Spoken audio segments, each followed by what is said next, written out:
Chandrayaan 3 propulsion module और lander से अलग हो चुका है। इस वक्त की बड़ी खबर और इसकी पुष्टि खुद इसरो की तरफ से कर दी गई। इसरो ने ट्वीट करके इसकी पुष्टि की है और इसरो के मुताबिक दोपहर 1:15 पर चंद्रयान 2 प्रोपल्शन मॉड्यूल से अलग हुआ। चंद्रयान के विक्रम लैंडर को चांद की सतह पर उतरने की आखिरी 100 किलोमीटर की यात्रा खुद ही तय करनी पड़ी है और साथ ही ऊंचाई भी कम करनी है। तो ये एक बहुत बड़ी खबर है। जिस तरीके से चंद्रयान भारत का तीसरा मून मिशन चंद्रयान 3 एक और अहम पड़ाव को पार करके आगे बढ़ गया है। दोपहर 1:15 पर 2 हिस्सों में बटा चंद्रयान 3, यानी चंद्रयान 3 के साथ गया विक्रम लैंडर प्रोपल्शन मॉड्यूल से सफलतापूर्वक अलग हो गया है। इसरो ने ट्वीट कर लिखा, यहां तक की सवारी के लिए धन्यवाद दोस्त। लैंडर मॉड्यूल प्रोपल्शन मॉड्यूल से अलग कर दिया गया है। लैंडर तो जैसे आप सब जानते हैं कि 23 तारीख को धरती पर अपने पांव रखेगा और वहां फिर काम करना शुरू होगा। उसके तो नवा भी वो कुछ एक प्रयोग एक्सपेरिमेंट करेगा। लेकिन जो प्रोपल्शन मॉड्यूल जो पीछे रह गया है, ये कई महीनों तक इसी प्रकार ब्रह्मांड में घूमता रहेगा और अन्य चित्र और अन्य जानकारी भी उपलब्ध करवाता रहेगा। चंद्रयान 3 के द्वारा भी जो हमें इनपुट्स उपलब्ध होंगे वो न केवल भारत के लिए बल्कि विश्व भर के वैज्ञानिकों के लिए महत्वपूर्ण रहने वाले।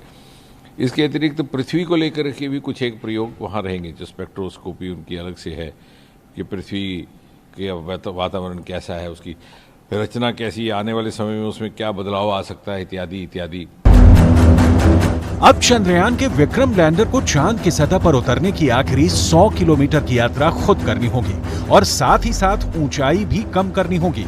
अब 18 और 20 अगस्त को होने वाले डी ऑर्बिटिंग के जरिए विक्रम लैंडर को 30 किलोमीटर वाले पेरिल्यून और 100 किलोमीटर वाले एपोल्यून ऑर्बिट में डाला जाएगा। उसे अपने इंजनों यानी थ्रस्टर्स का इस्तेमाल करके अपनी गति को धीमा करना होगा। एक एक स्टेप अब आगे जो है वो बहुत ही ज़्यादा इम्पोर्टेंस रखेगा। हर दिन जो है इम्पोर्टेंस रखेगा। 23 तारीख का दिन जो है वो निर्धारित किया गया है इसरो ने, जब हम सॉफ्ट लैंडिंग करेंगे चंद्रमा के साउथ पोल पे। तो जैसे आपने कहा कि प्रोपल्शन मॉड्यूल से विक्रम लैंडर जो है वो अलग हो गया है। यहाँ पर हमने मॉडल के माध्यम से इसको समझाने का प्रयास किया है। ये हमारा प्रोपल्शन मॉड्यूल है। प्रोपल्शन मॉड्यूल जो है विक्रम लैंडर को जो है कैरी कर चंद्रमा के आखिरी कक्षा तक लेकर आया है। अब आगे का जो सफ़र है, आखिरी 100 किलोमीटर का कुछ दायरा है जो वो हमारा विक्रम लैंडर तय करेगा। और अब ये 5 से 6 दिन का जो समय है, इसमें अपनी स्पीड को कम करना, अपने आप को सीधा करना, क्योंकि अभी तक ये ट्रैवल कर रहा था स्पेस पे।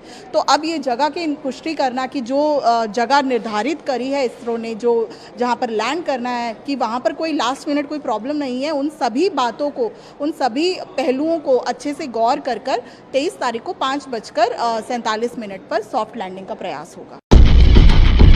एक बार जब विक्रम लैंडर को 30 किलोमीटर इंटू 100 किलोमीटर की ऑर्बिट मिल जाएगी, तब शुरू होगा इसरो के लिए सबसे कठिन चरण, यानी सॉफ्ट लैंडिंग। 30 किलोमीटर की दूरी पर आने के बाद विक्रम की गति को कम करेंगे।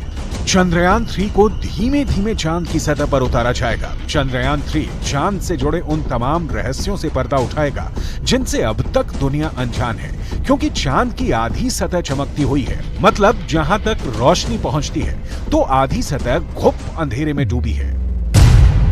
चंद्रयान 3 का लैंडर मिशन चंद्रयान 2 की क्रैश साइट से 100 किलोमीटर दूर उतरेगा। चांद के इस हिस्से में सूर्य की किरणें तिरछी पड़ती हैं, तापमान बेहद कम होता है। तापमान -180 डिग्री सेल्सियस तक पहुंच जाता है, लिहाजा पानी मिलने की संभावना कहीं ज्यादा है। यानी इसरो की कोशिश चांद को लेकर अब तक हुई खोज से कहीं आगे बड़ी लकीर खींचने की है। The important thing is, final thing is softly and securely landing on the moon. For that, lander has to separate from the propulsion module. So as of now, all the modules of propulsion system has made its functionalities, and it has done its job. Now Vikram has to take its own course of action. अब Chandrayaan 3 D boost phase, यानी जिस दिशा में जा रहा है उसमें गति को कम करना शुरू करेगा। इसके बाद प्री लैंडिंग फेज, यानी लैंडिंग से ठीक पहले की स्थिति होगी। यहां से चांद पर सॉफ्ट लैंडिंग की तैयारी शुरू की जाएगी। इसके बाद लैंडर को चांद पर सॉफ्ट लैंडिंग कराई जाएगी।